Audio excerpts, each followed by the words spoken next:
观众朋友大家好，欢迎收看1月11日公司台语台下晡新闻，我是陈淑君。咱先来看今仔有什么新闻重点。洪社讲，行政院长苏贞昌今仔的辞职，前副总统陈建仁佮前桃园市长郑文灿会接任正副院长。昨昏增加560个境外病例创新高，有学者真烦恼，后尾长的事件 XBB.1.5的变种病毒有可能已经伫社区的烧坏。国际能源的计数大起，台电今年会得了2785亿，台电按算要伫过年后起电价，嘛按算3月份会开会来讨论。新车市来看外界有真侪人呼吁讲，内阁爱改组。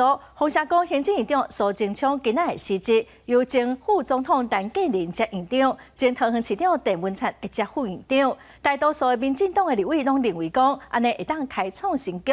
国民党是认为陈建仁加入民进党了后的表现是真走精，嘛讲全民拢应该爱做伙监督。行政院表示讲，等待立法院的会期结束，苏院长会甲总统来讨论，才会阁对外来说明。民进党九合一选举是土，内阁一直有改组的声音。根据北面媒体的报道，行政院长苏贞昌11会正式向总统蔡英文提交辞职批，接手的人选已经锁定前副总统陈建仁。由桃园市长郑文灿做副行政院长，民进党立委大部分拢表示赞成，因为安尼会当开创新局。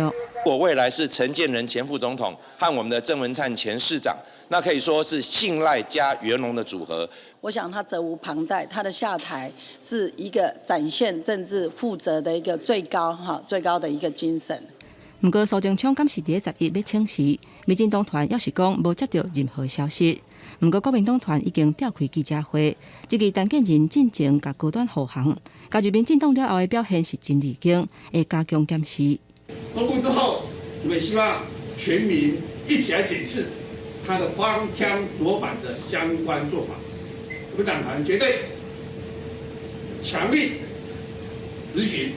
但是在就行政的历练以及作为这个国家大政的内政内阁的这个大家长，我是认为不是太适合。民众党立委罗香玲嘛感觉真烦恼，陈建仁行政资历无够，会是由郑文灿伫背后掌权。行政院上新的回应表示，等立法院会期结束，苏院长会甲总统来讨论，再搁对外说明。因若总统府嘛无进一步的讲法。记者综合报道。疫情的摊销，昨昏增加的境外病例有560例，是历史新高。未来2礼拜境外病例嘛应该拢会有300例到500例。有学者是认为讲，目前只针对中国入境的旅客做体检。后尾长的时间的 XBB.1.5的变种病毒有可能已经wei到台湾的社区了，所以伊建议讲中央一定爱来预防。70新冠肺炎带病入境的数量560例，国再创新高。来自国外变种病毒的威胁也引起关注。国民党智库国政基金会表示，因烦恼台湾政府对 BQ.1 的监测系统无够精准。但是我们境内的 case 就3%，下一张。但是隔了1个礼拜。你看，一下子 BQ.1 增加到14%，好，再下一张，等到1月9号的资料 ，BQ.1 又降到只有2%。已经在美国东岸、西岸造成大流行的 XBB， 一旦入侵到台湾，造成本土个案的时候，没有办法真实的反映出那个现象。这个对于我们民众，还有对于地方政府，在拟定策略是会造成很大的误判。前国建署长邱淑媞讲，目前中央只有针对中国入境的班机做体检，但是欧美等其他国家当咧流行的 XBB 等病毒，是比中国当咧流行的 BF.7 等更较新，建议要完整规划监测措施。快速窜起的主流变异株，你不应该漏掉它。所以我们对于入境的，最起码你对班机的这个排放水，这你要去做检测。然后呢，你其实要有系统的对于各国来的，比如说你抽验2%。后礼拜就要过年，邱淑媞嘛建议民众伫参出来人团圆进前，除了爱赶紧去注世代疫苗，嘛要先做体检，确保安全。记者郭文耀随台北报道。来看台湾的航空公司星宇航空传出讲，伫这个月初2受到炸弹的威胁。日本的媒体指出讲，有一帮对台北飞东京成田机场的航班，机场的人员伫起飞进前接到一通电话，要求航空公司爱甲钱准备好，无伫星宇航空飞行机顶头的炸弹就会爆炸。嘛造成这航班延误半点外钟才起飞。新宇航空嘛发声明证实讲，开始有这通恐吓的电话。这班飞行机伫降落了后，马上是依照成田机场的停驶来作业。日本的警方嘛伫乘客落飞行机了后来进行检查，也毋过并无发现任何可疑的物品。早暗桃园机场一台准备要飞去新加坡的库航的飞行机，准备要起飞的时哦，那亲像有乘客行动电源伤过烧导火。空服员赶紧摕拍火器来拍火，有2个乘客手去烫着，因为飞行机内底拢是烟哦。189个乘客先落飞行机去休困，今仔暗时才去出发。机舱内全烟，有囡仔挡袂牢，甲水烟摕来，偏向5条的。一台国航 TR993班机本来初10暗要自桃园机场飞新加坡的樟宜机场。无想到讲，拄则准备要起飞，有旅客行动电源所收起来，机组人员赶紧摕灭火器拍火。就突然间有烟，然后他就把它扔在地上，然后就起火，跟那个烟就过来，跟那些空姐、空服员他们就快点拿 fire extinguisher 来喷火了。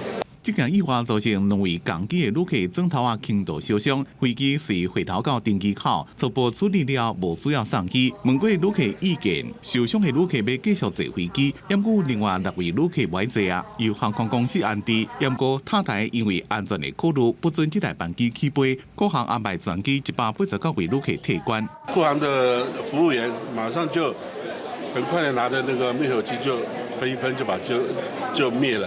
因为灭火器喷一下去以后，会造成很多的烟，所以那个照片看起来比较烟多。可是那火就跟我们普通在家里烧金纸那个火差不多。国航补助旅客交通费登记出来，或者是安排大的所在，等11暗才过飞。不过在飞机顶所有人拢平安。桃园机场讲，这件代志无影响到航班的起降，机场的营运拢正正常。云南会会做后续的调查。记者综合报道。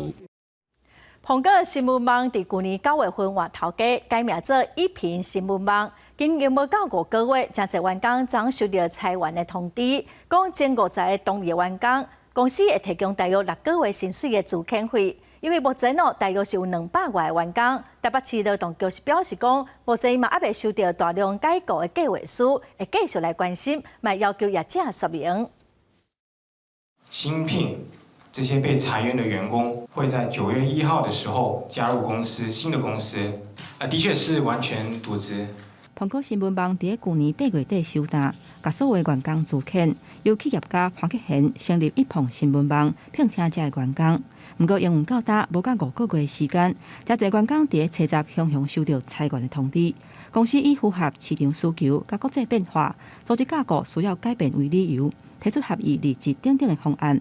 前50个签署合意结束契约的人，会提供一改性离职的给付，金额差不多是半年的月给。这个消息互收到批的员工，大家是拢惊一跳。太突然了，而且真的蛮错的，就是完全是毫无预警的，然后也没有前兆这样。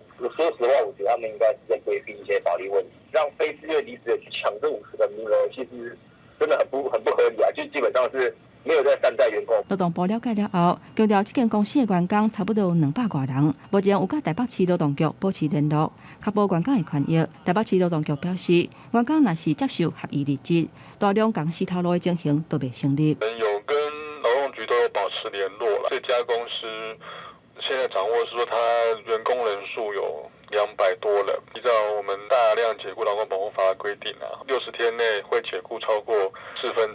或者是单日超过50个人的话，要提大量解雇计划书了。因为如果双方合意终止契约，法令上是没有禁止说不行。但是如果他这样的操作，员工合意离职有50人，那个就没有不会进到大量解雇劳工保护法的范畴里面。劳动局强调讲，目前还未收到大量改聘计划书，会持续来关注。嘛已经发公文做行政指导，要求说明，嘛要依法来处理。了后，若是还阁有劳资的争议，要是会当就相关调解程序来提出申请。记者综合报道。国际能源的计数大起，台电去年是了2675亿，预估今年会个了2785亿哦。台电按算要来调整电价，台电的代理董事长詹文生是表示讲，目前确实是有起电价的拍算，会交予电价审议委员会来审核，可能过年后会调整。也毋过是要起民生用电，还是要针对特定族群来起价，目前是搁在讨论。挂 AR 目镜台电当年模拟维修变压器进前技术，这时也是台电的年度技能竞赛，计共1220名员工参与。不过外界阁较关心，台电去年累积了2675亿，今年有会过了2785亿，2年加起来了超过5400亿。要安怎因应？敢会起电费？台电公司都会在送电价委员会的时候，才会把这些相关的方案提出来。所以我们在电价委员会要审查，我们的预估也是3月份才会做审查。所以今年过年之前，我们大概都不会提这些相关的方案。台电回应，即个国际通膨，中油、台电当地第一线稳定国内物价，也出现亏损的现象，希望调整合理的计价。毋过爱交予电费审议委员会审核。因为会议通常都是3月举行，那真正要起价嘛，要等到过年后。我是觉得应该，真的，那负担是难免的啦。你看，我们的电费也不会说比国外他们贵啊。台湾现在面临到整个物价这个压力的时候，通膨压力的时候，我想对于电价调整还是必须要非常审慎的做处理。当然，它调整之后，这个时间点希望是过年后调电价。以外恐怕他的错误的能源政策恐怕要进一步来检讨。台电代理董事长指出，开审议委员会时阵，才会讨论到要起偌济国起价对象。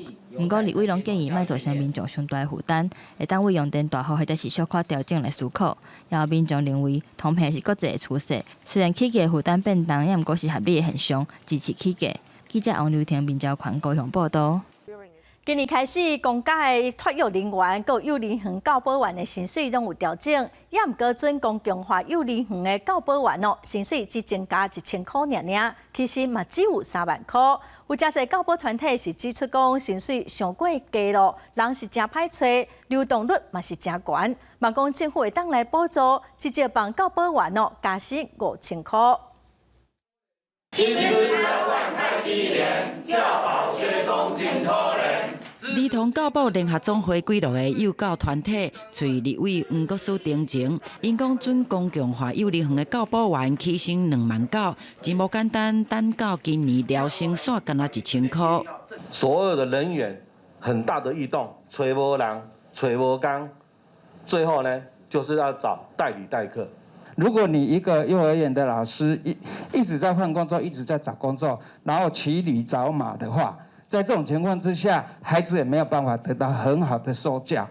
公共化托育人员月薪3万5，非营利幼儿园教保员3万8。幼教团体甲黄国书拢认为，准公共化教保员起薪3万真正低，而且做同款代志无共薪水，影响老人的比率。对幼教品质无好，呼吁政府补助准公共化幼儿园营运，替教保员加薪5000。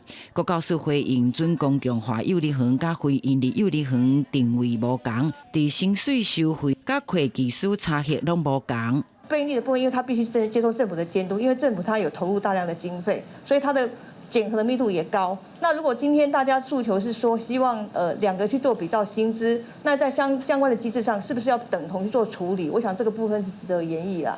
国教署表示，相关机制阁需要研议，因为准公共机制3年一期讨论，后半年会检讨，看明年敢有机会阁调悬。记者从新志明台北报道。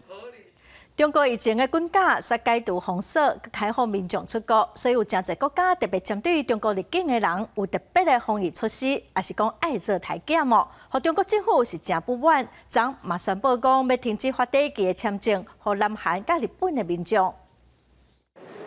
中国伫咧初10先后对南韩甲日本暂停核发短期签证。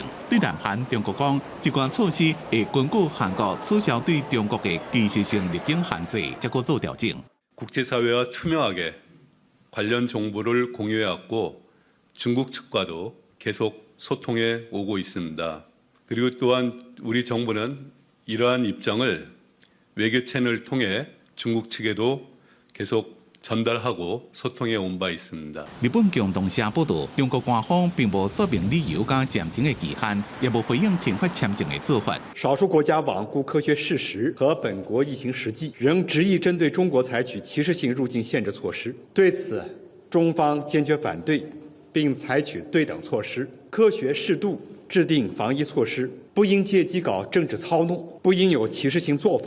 世卫组织欧洲区讲，每一个国家采取防护措施保护家己的国民是合理的代志。业者伫咧等自公开讲道分享出来资料，虽然中国伫这方面继续伫咧做，不过欧洲方面是需要国家详细定期一个当地变异毒株的资料。We share the current view of the European Centre for Disease Control (ECDC) that the ongoing surge in China is not anticipated to significantly impact the COVID-19 epidemiological situation in the WHO European region at this time. For those countries in our region introducing precautionary travel measures at this time, we are calling for such to be rooted in science, to be proportionate and non-discriminatory. 法新社报道，疫情进前，中国去日本、韩国旅游的人数占所有外国旅客1/3，是上多。韩国真侪卖食业者认为中国旅客变多，所以这份传真侪了。 不过，当局对中国入境防疫的限制，可能让代志有变化。中国放弃清零政策了，感染数大量增加的时阵，开放国门，包括美国、日本、韩国等真侪国家，拢针对中国采取入境的防疫限制，譬如讲强制体检，或者是要求阴性证明。体检若阳性就要隔离。航空方面是袂当增加特别的班机，也佫限制伫咧少数指定的机场降落。公司新闻黄文玲编译。 我调过美国职业跆拳道冠军，即卖是网青的安德鲁泰特，伫顶个月因为涉嫌贩卖人口性侵害，伫罗马尼亚被抓起来，所以要求交保。也毋过法院认为讲有落跑逃避调查的可能，裁定讲继续羁押。 身穿乌衫去互扣掉的安德鲁泰勒和伊的小弟崔斯坦，车閘离开法院，不过也是毋是自由的。因即届出席听证会是希望会当解除检方因30天的拘留，不过是去互法院驳回，理由是无尽回根据。罗马尼亚的组织犯罪甲恐怖主义调查机构表示，因会继续互拘留。伫咧出席听证会进前，因的辩护律师也阁是真有信心的。 Plădăriile avocaților au fost ascultate de către instanța de judecată în integralitatea lor. Instanța de judecată a rămas în pronunțare. Așteptăm o soluție pe care sperăm noi că va fi o soluție care sperăm noi favorabilă. 36岁安德鲁泰特、34岁小弟崔斯坦，也有2名嫌犯伫去年12月底，因为涉嫌买卖人口、强暴以及着组织犯罪集团，伫罗马尼亚去互抓起来。 而且因起互指控讲威胁女性、强迫劳动，而且掠这的女性来自乌的，打算利用这款的行为来赚大钱。这段期间，当咧调查，当局也确认讲有6个去互这个犯罪集团绑架的女性。泰特兄弟说是否认这款的指控，因为律师也表示讲无任何证据通显示讲用做这款的代志。事实上，检调已经追查因几个月，伫去年4月敲泰特伫罗马尼亚的别庄，12月起以全国5个地点，包含伊收藏的车甲资产拢去互扣押。 伫咧去互抓起来前几天，安德鲁泰勒阁伫咧推特顶头含瑞典气候人士同贝利互相批评，成做焦点。泰特有美国和英国国籍，伊用过是美国职业跆拳道冠军，落尾成做真人秀、真人表演老大哥的名称，受到众人关注，落尾去转做网青。不过，伊定定发表退下女性受婚的言论，亲像女性自古防话是胡乱讲的，女性是男性财产等等这寡歧视的言论，吸引真侪支持者。 不过，这款的行为却受到社群媒体，亲像推特面册就开始甲限制。就算有甲限制啊，也有几十个卖奖团一直咧转传伊一寡有争议的影片。英国媒体卫报就报道讲，有一个叫做坎高亚大学推出转传泰特影片计划，就当趁到这个空面上，也因为安尼生做，互泰特知名度一声称悬。记者综合报道。 来看乌俄战争引起欧洲的能源危机，嘛，互欧洲国家的政策有改变。咱来看德国西部一个农村准备要开发正做矿场的用地，环保律师是批评政府的危害子孙，所以大动作抗议。德国警方伫车站就驱离民众。另外，比利时嘛宣布讲，为了要确保供电的稳定，国内2座的核电厂会阁延10天。对德国各地内的环保人士车集伫德国的西部，被莱茵西法利亚邦的卢埃泽拉斯农村外口手交手结作人形的囡仔，对抗警方的强制驱离。现场的口号和叫卖声真大声，场面是真紧绷。Räumung oder was? Es ist so lächerlich, was Sie hier tun. Ist Ihnen das nicht peinlich? 为着要让卢埃泽拉斯农村防愈平，变作露天的矿场，大批的环保人士今日车就开始要去农村来集合，企图将来阻止警方挖过来，嘛批评德国政府拖矿场等起火力发电，若是违背巴黎气候协定，佫会甲痛苦留予子孙。伊嘛和警方发生冲突，德国警方车集开始攻人，甚至用分推车甲家己绑伫木条顶悬的抗议人士。 Mehrere Ketten von Menschen hinter uns sind viele Leute da, die Lützerath verteidigen wollen und dafür sorgen wollen, dass die Kohle unter Lützerath auch im Boden bleibt. 德国能源巨头莱茵集团伫北莱茵西法利亚邦有甲兹斐勒矿场的经营权。原本这个矿场是按算2003年就无要搁开采，但是俄乌战争引起能源危机，为着确保德国的电力供应，甲兹斐勒矿场唔但要延长营运，甚至搁要拖。 面积是包括甲卢埃泽拉斯农村，照当地政府的计划，11会开始来拆农村的厝，2月底会开始采矿。 同款受到俄乌战争的能源危机影响，比利时政府初稿和法国能源供应商是达成协议。原本定2025年度1月杜尔协电厂4号反应炉和蒂昂日3号反应炉会延长使用到西元的2035年。 比利时电力公司进前警告，若无延长核反应炉的运作，比利时2026年到2027年的冬天会面对严重欠电的问题。公司新闻陈元庆编译。过来消息来看，南投县第2选区的立委补选，这礼拜开放登记，代表国民党参选的林明珍加民进党的蔡培慧，拢选伫今仔早起去登记。这两个参选人拢登记伫南投的经营是真有拼面。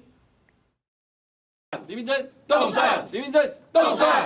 众人大声发动选，将南投县长林明珍伫国民党主席朱立伦、南投县长柯淑华、立委马文君的陪同之下，11去到南投县选委会登记，宣告投入南投县第2选区的立委补选。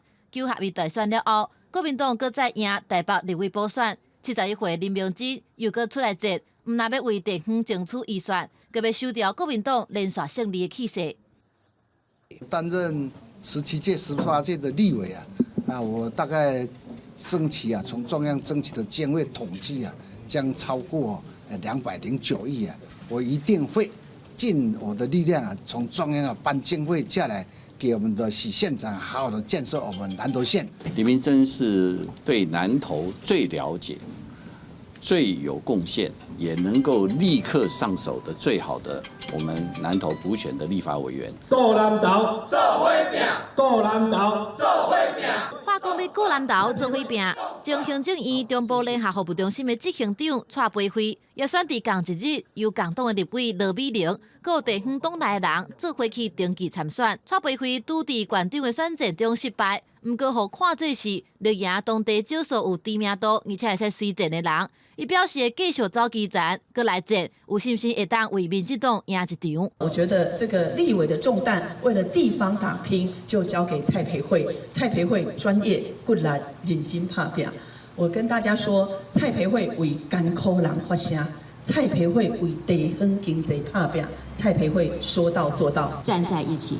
再次拼一次的这个决心，那这一役呢，我们非常的有信心。那我们会培慧走到最后。这礼拜是南投立委补选的登记时间，除了林明珍甲蔡培慧，阁有一个已经登记的无党籍前民间乡长陈聪干。投票日是3月初4，按算会是激烈的选战。记者综合报道。再来看顺文学校的总校长张亚中宣布要参选总统，要来争取国民党的提名。热门的总统人选，新北市长侯友宜是回应表示讲，愿意为国家、为人民来拍拼，拢值得肯定。国民党的党主席朱立伦是强调讲，目前上重要的代志是全力来辅选南投立委的补选。我在此郑重宣布，参与中国国民党总统候选人的提名选举。孙文学校总校长张亚中宣布要参选总统，争取国民党提名。张亚中宣示讲，未来国家的国际定位，伊会以9·2共识来做基础，宣示台湾会成做全球非战的和平区。保证台湾不会变成刺猬岛，拒绝强权操控，不花费巨资购买不必要的军备，青年不必上战场。备战2024年。国民党会送啥人来参加总统的大选呢？目前伫个台面顶悬较热门的人选，除了讲民调上界悬的新北市长侯友宜，也阁有国民党主席朱立伦、鸿海创办人郭台铭，也阁有进前伊要表态的中共的董事长赵少康。因来讲，什么时阵要举办党内初选？朱立伦刚才表示讲，目前上界重要代志，就是全力来辅选南投立委的补选。目前全党都在专心的为3月4号的补选，我们国民党是一步一脚印，我们不像民进党有无限的行政资源，继续走对的路，提对的人，我们团结一致才能够团结胜选。愿意为中华民国、为国为民努力的做事，我相信这个都是一个正向、值得肯定的。因若定定互点名掉的侯友宜，伊嘛搁再讲，家己即马是新北市长，新北市所有的团队拢会合心合力来甲新北甲做好势。记者综合报道。国防部今仔开始来进行春节加强战备，空军第2联队驻防伫新竹空军基地的官兵是驾驶幻象2000来冲场捍卫领空。另外，空军第2联队伫年度的天龙操演表现了真精彩，摕到团体空战王的荣誉。画面内底的战机，小连续接到指令，紧紧冲出去，幻象2000飞对天顶。国防部伫新增加强战备，由驻防伫新竹空军基地空军第2联队开始操演的第1个项目，挂载魔术飞弹、云母飞弹等等空对空的飞弹。空军第2联队使的幻象2000，主要执行对空的任务，负责监控甲拦查中国军机。当这4架幻象2000完成任务，编队做伙登来画面是真壮观。与 F-16型机对抗的情况之下，是借由队员的良好作战的操作以及默契的配合，我们是全数将4架模拟的红军全部击杀。那我们的战损的部分的话，是被模拟击杀1架。箭靶是借由我们空中的飞机机炮去做一个射击，那是由我们飞机内建的30公里机炮，那及我们的机炮的炮弹，那去做一个电子靶的一个射击。空军第2联队那操演表现是真出色，也有官兵互选去北约，防卫战术合意。这一年才有一个名额尔，会当甲其他的相关国交流国际局势，显示台湾在印太地区扮演重要角色。那台湾所扮演的角色是在一个印太局势中一个很关键的一个角色。那当然，各国家的学员，他们对于现在的这个区域局势相当感兴趣。台海情势紧张，中国军机最近真正飞过海峡中线。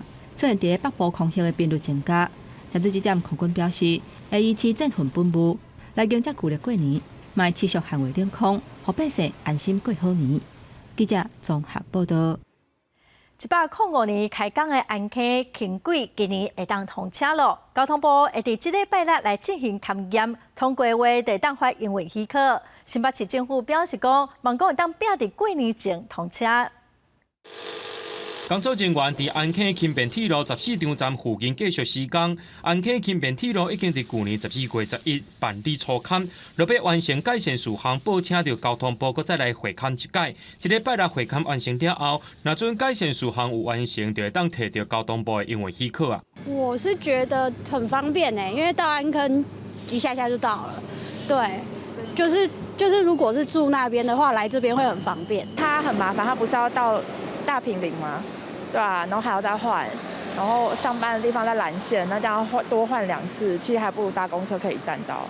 全长7公里半的安溪轻便铁路路线由安泰路起头，沿着安一路向北行，下过着国道3号甲中安大桥，引导了后向东设客8站，甲新店14场地区相接，总共有9个车头，而且会当相接到大台北都会区捷运路网。通车了后，安坑地区到台北市的通车时间大概会当减少15分钟至20分钟。交通学者分析讲，安坑轻便铁路对在地交通，特别是有通勤需求有一定的帮助。不过也要思考讲，伫咧无人坐车的时段，需求量较低，这营运干法都紧起来。尖峰时间过了以后，就没什么人了。捷运这个对，如果只是服务尖峰的时候。这个也需要考虑。旧历过年特别到新北市政府是摒讲通过交通部的会勘作业了后，希望在咧过年进行通车，配合着安溪轻便铁路特别通车。新北市交通局规划附近有4条的接送公车路线。地方民代也呼吁讲，这安溪轻便铁路通车的时阵，这边仔U bike客也应该爱装起嚟，通好来实行方便民众交通。记者综合报道。来看桃园伫车九有驾驶啉酒赛车启动着分隔岛，有一台轿车未护闪，嘛启动着停伫路边停车架的3台车，造成2个人着伤哦。警方事后已经甲这啉酒赛车的驾驶以公共危险罪移送桃园地检署侦办咯。当咧当红灯省道的外送员是看到真惊险的车祸，才到暗时9点外，一台黑色的修理车驾驶酒后赛车，家己弄到分隔岛，后壁白色的轿车敢若是袂护闪，失控弄到停伫路边的车，一时间拢呛烟啊！外送员马上冲过去，冒险甲人救出来。打电话，快点，快点，快点！打电话叫救护车，快点！龙珠路的停车架内面3台车是拢做伙，这台火车头前的玻璃拢碎去，车头拢总坏去。另外2台轿车嘛，轰弄甲密密麻麻，失控的白色轿车冲去路边，因为弄的力量伤大，弄到3台车。我个在路尾敢若酒后赛车和失控车2个驾驶轻伤，双方驾驶均轻微擦挫伤，送医后无大碍。该名货车驾驶经酒测时为1.12，举讯后依公共危险罪。现将肇事驾驶移送桃园地检署侦办。警方表示讲，详细事故的原因会先调相关的资料了后，再来厘清事故的责任。警察伫讯后已经把这姓黄的查某人依照公共危险罪移送桃园地检署来侦办。呼吁民众若参加买艺也是各种的参会，千万唔通酒后赛车。记者综合报道。来看台南市的平时中华区内底大约货柜的商店街哦，占地5000平。伫去年的5月份批准设立，业者是指会当来设货柜的商店，也毋过因说违法对外招商来摆夜市啊。市政府经发局嘛接到民众的检举，要求业者要爱限期来改善。伫咧台南市平实公园内面，即个5000平的商业区用地是国防部的保留地。业者用1个月200多万来做起来，向市府申请要设夜市啊，验过无过，所以就改向台南市政府经发局申请大约货柜商店街，伊则规划核定有38个货柜，营业范围是30个货柜，验过业者所对外招商经营百搭的夜市啊。商店街的范围是在货柜屋里面做营业许可。但是现况是，这些店家或是里面夹杂一些那个摊贩，那他的营业是在货柜屋外面。当地里长讲，业者申请要设夜市啊无过，就改用货柜的形式申请商店街，合法安保非法，伫咧外口摆搭，里面一直定情反对，因我拢无看到改善。第一点，地目不符；第二点，影响到住家这边。环境卫生、空气污染、治安、交通很多问题。市府清凉处讲，因为这是新产生的夜市啊，所以伫去年底会勘了，互因14天的改善期，要求甲货柜厝外口的搭撤掉。若是无改善，起早了就会裁罚1万到5万，无限次数的连续罚。业者是回应讲，已经伫咧进行搭设置的申请停书，一定会依法来做。记者综合报道。台南的维金港定节14开始，也毋过昨暗却传出讲有作品烧起来，消防队是真紧就甲拍火拍花，嘛无去影响到附近的作品。台南市文化局表示讲，有可能是水汽造成灯具速度、电线烧拍灯导火，会来加强线路安全的检查。绚丽的镭射灯光秀，佮搭配水上各种造型的花灯，配合月灯港的灯节多起灯。不过10号暗时，都一处水上的装置作品是起火燃烧。之前也曾经有过，就是那个小型的，比较小，比较小，然后他们一下就可以恢复了。我是讲，伊这里用太久了，伫遮呢。危险嘛！太安呢。消防队获报了后，马上就到现场，火势真紧就拍花。初步了解，作品是位伫水域的中，事发当时周围嘛无会当引发火势的行为或者是活动。好在在是拢无影响周围的作品。那这一周都在进行相关的灯光的测试。那经过初步的判断，这件作品应该是因为水汽的关系或其他不明的因素，导致作品负载过热然后发生这样不幸的事件。这个作品是月灯港的灯节，新大核心的团队伫选的作品《明月几时有》。作品伫个配合完成设计了后，10号就马上发生火警。事后团队嘛赶赴现场了解受损的状况，并搁进行后续的修复。日文化局嘛伫14号开展进程，会加强灯区路线安全的巡检，避免相同的代志再发生。记者吴正混淡报道。台北市消防局今仔进行火灾抢救的演练，今年是特别选伫 KTV 来进行。消防局长表示讲，特别过年咯，真侪民众拢会来这种娱乐场所，所以专工甲业者合作，加强拄到火灾时阵的应变甲防灾的知识。顾客酒醉发生争执，愤而点火引燃物品。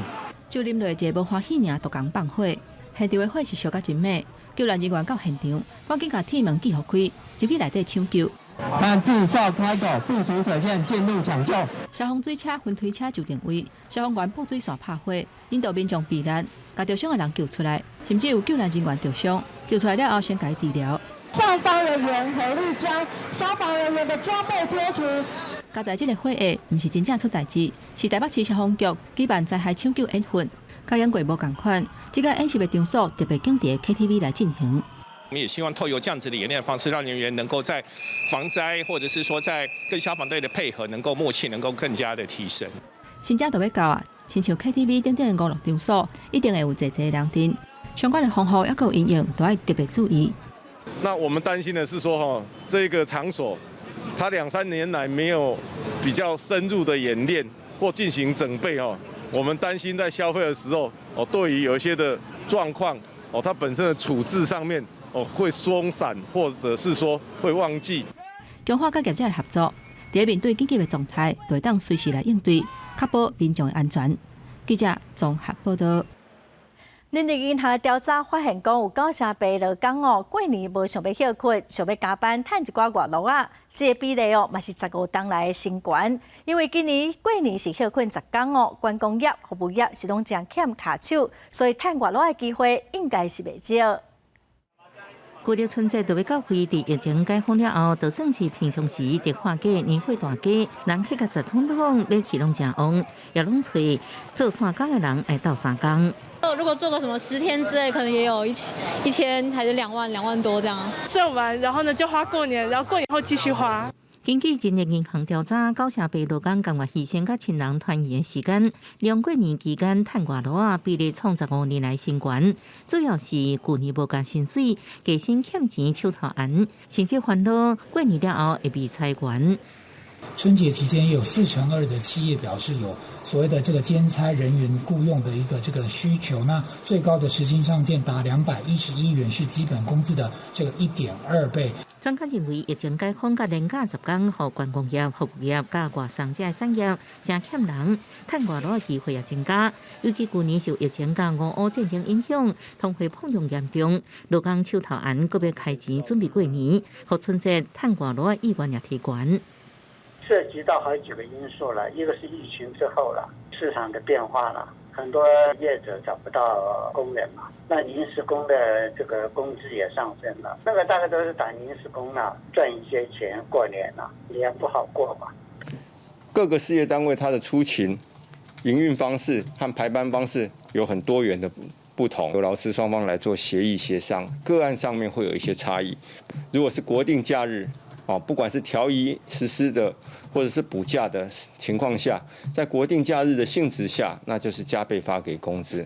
劳动部提醒，若为落暝到正月初3这4天是国定假日，头家应该依法有假甲有薪水。协调了后，如果若愿意伫国定假日休困日工作，就应该依法给付加倍薪水。若是春节做3天，也依照一个一休的规定排班，若无也是违法。记者综合报道。为特别赶紧来淘汰旧车，环保署搁再推出新的政策，只要换掉10吨以上的奥多拜、轿车、货车，改买电动车，甲空气污染、甲温室气体减量，袂互政府上济是当拄15000块。若是讲袂互开发单位，金额搁并倍。各种车辆伫路上行，排放空污嘛排放温室气体。为着要加速老旧车辆的汰换，环保署要扩大补助的对象，车龄达到10年以上的机车、小客货车、佮大客货车。若讲换成电动或者是更较环保的车辆，因为减少空污甲温室气体排放，会当得到现金的抵扣。一部小客车汰旧换电动汽车的话，那可以补助的金额大概有15000元。有国扩大奖励老旧的车辆对象超过1000万台，甲过去单纯由政府补助无同，环保署更较进一步媒合民众甲开发单位，民众上网登记，甲家己汰旧换新的污染减量，袂互开发单位，离空污的现金抵扣金额倍增，机车是2倍，柴油小客货车是3.5倍，柴油大货车佮游览车上悬是6.3倍。柴油车3班。环保署的部分3班，不过我们这边要求的是收购的底价是19万，希望能够尽快的改善空污的这个情况，所以希望能够来刺激更多的这种汰换的一个工作。环保署去年已经推动民众甲老旧的机车汰换成电动机车，温室气体减量会当袂互开发单位来抵减，总共每盒18000多台，超过4万吨的温室气体减量。主要买单位是新竹科学园区。记者林长文公家报台北报道。中国对1月7日开放民众会当出国，都有真侪中国人去日本观光哦。对日本人来讲，欢喜有钱通赚，也毋过嘛烦恼讲中国疫情严重，会害日本的疫情又搁拖烧。日本成田机场这2天开始有中国旅客出现。家人爱人一起生活，一起生活，得要几个小时啊？要啥？要几个小时？几个？2个。面对中国大开国门，日本7日开始要求为中国来旅客除了提供出发前72点钟的阴性证明，9月时阵嘛爱体检，连做阳性都爱隔离。虽然入境爱开搁较侪时间，不过嘛无减少中国游客的兴趣。日本商店也期待带着观光客入来。コロナ前の大半のお客様が中国籍のお客様だったっていうこともありますので、私どもとしては一日も早く日本にお越しいただけるようになるのが一番ベストの状況ではあるのですが。东京出名的景点浅草的部分店面已经按算请会晓讲中文的员工来迎接中国游客，比起店头请机台，当地居民是有淡薄仔烦恼。ニュースやなんか見てますと、中国は感染者が多いから、個人的にはちょっと怖いですね。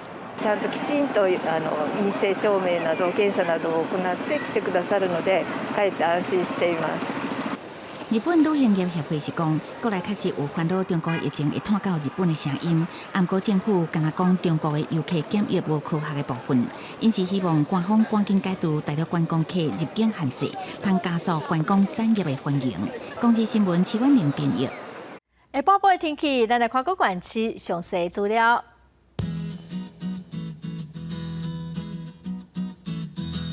北部地区上低19度，上悬23度。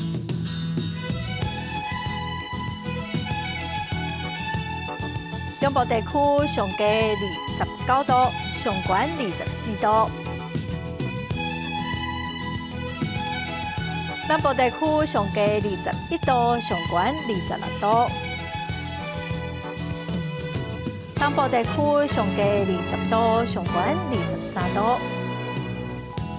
华德地区上低14度，上悬20度。再来看未来3天的天气。